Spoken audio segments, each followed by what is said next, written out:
भूख, कर्ज और महंगाई से जूझते पाकिस्तान पर अब कच्चे तेल की बढ़ती कीमतों का सीधा असर दिखने लगा है। वहां के पीएम शहबाज शरीफ ने खर्चों में भारी कटौती का ऐलान किया है। विदेशी दौरों पर रोक है, सांसदों की सैलरी में कटौती की गई है, मंत्रियों के वेतन तक रोके जा रहे हैं। पेट्रोल और डीजल की कीमतों में करीब 20% की बढ़ोतरी कर दी गई है। और अब हालात वहां पर ऐसे हैं कि स्कूल भी बंद होने के कगार पर पहुंच गए हैं।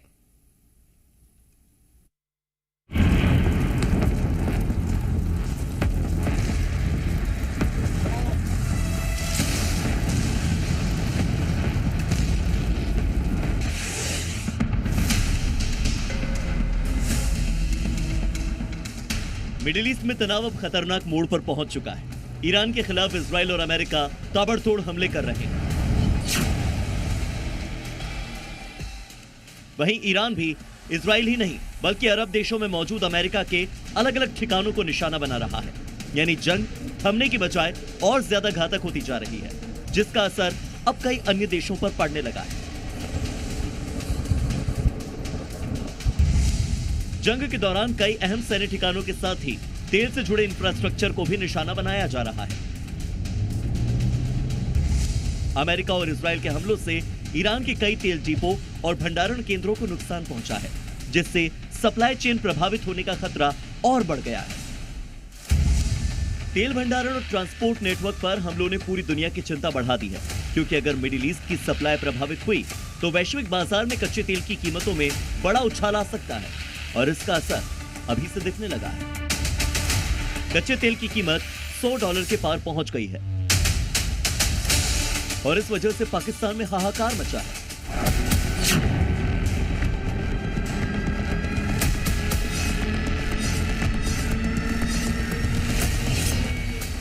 आतंक को पनाह देने वाला पहले से ही भुखमरी से जूझ रहा है। लोग फाके से मर रहे हैं, आटे की लाइन देखो यार।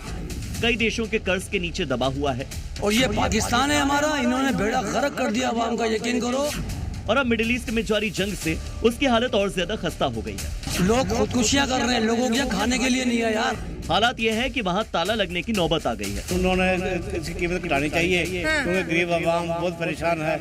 इन हालात के बीच पाकिस्तान की सरकार ने खर्चों में कटौती का बड़ा फैसला लिया है। पीएम शहबाज शरीफ ने तेल की बढ़ती कीमतों और ऊर्जा संकट को देखते हुए नई योजना का ऐलान किया।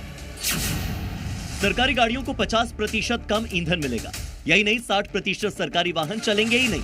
सरकारी विभाग अपने खर्च में 20% कटौती करेंगे और पाकिस्तान के मंत्री 2 महीने तक वेतन ही नहीं लेंगे, जबकि सांसदों की सैलरी में 25% की कटौती होगी। सरकारी दफ्तर हफ्ते में सिर्फ 4 दिन ही खुलेंगे। साथ ही आधे कर्मचारियों को वर्क फ्रॉम होम करना होगा। यही नहीं, स्कूलों को 2 हफ्तों के लिए बंद रखने का आदेश दिया गया है।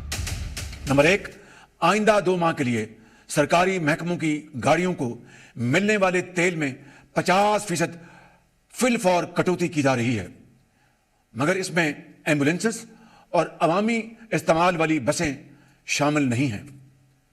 2, आइंदा 2 माह के लिए तमाम सरकारी महकमों की 60% गाड़ियों को बंद किया जा रहा है ताकि तेल की बचत हो।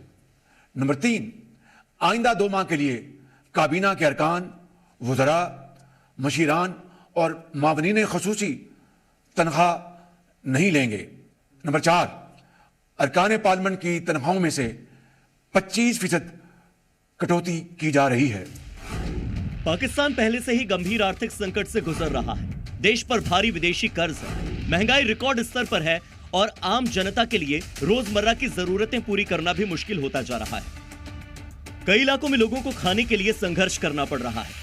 आटे और जरूरी खाद्य पदार्थों के लिए लंबी कतारों में लगना अब आम बात हो गई है। गरीबी और बेरोजगारी ने हालात इतने बिगाड़ दिए हैं कि बड़ी संख्या में लोग सड़कों पर मदद मांगने को मजबूर हैं। अब कच्चे तेल की बढ़ती कीमतों से पाकिस्तान के हालात और ज्यादा बदतर हो गए हैं। इसका सीधा असर वहां की आवाम पर पड़ रहा है। पाकिस्तान में पेट्रोल और डीजल की कीमतों में करीब 20% की बढ़ोतरी हुई है। पेट्रोल और डीजल की कीमतों में 55 रुपये प्रति लीटर तक की बढ़ोतरी हुई है। पाकिस्तान में पेट्रोल की कीमत अब 335 रुपये 86 पैसे प्रति लीटर हो गई है, जबकि डीजल 321 रुपये 17 पैसे प्रति लीटर के स्तर पर पहुंच गया है। तेल की बढ़ती कीमतों से पाकिस्तान के पीएम ऐसा बौखला गए हैं कि अपनी आवाम को ही धमकी देने लगे। यहां पर मैं मफाद परस्त अनासर, जखीरा अंदोजों और पेट्रोल और डीजल के नाजायज मुनाफाखोरों को खबरदार करना चाहता हूं कि इस सूरत हाल से वो हरगिज नाजायज फायदा हासिल करने की कोशिश न करें, वगरना कानून का आनी हाथ हरकत में आएगा और बिला इम्तियाज उनके खिलाफ भरपूर कार्रवाई होगी। मिडिल ईस्ट में जंग और तेज हुई और तेल की कीमतें यूं ही बढ़ी तो पाकिस्तान के लिए हालात और ज्यादा मुश्किल हो सकते हैं। पहले से कर्ज में डूबे देश के लिए महंगा तेल आयात करना बेहद भारी पड़ सकता है। मिडिल ईस्ट की जंग सिर्फ क्षेत्रीय संघर्ष नहीं है, बल्कि इसका असर दुनिया भर की अर्थव्यवस्थाओं पर पड़ सकता है। लेकिन सबसे ज्यादा चिंता उन देशों को लेकर है जो पहले से आर्थिक संकट में फंसे हुए हैं, जिनमें पाकिस्तान सबसे ऊपर है। इस पर कई देशों का पहले से कर्ज है और अब उसे कोई कर्ज देने को भी तैयार नहीं। अब नजर इस बात पर है कि मिडिल ईस्ट का यह संघर्ष आगे किस दिशा में जाता है और उसका असर दुनिया पर कितना भारी पड़ता है, क्योंकि न इजराइल अमेरिका मानने को तैयार है और ईरान भी लगातार जवाबी कार्रवाई कर रहा है। ब्यूरो रिपोर्ट, ज़ी मीडिया।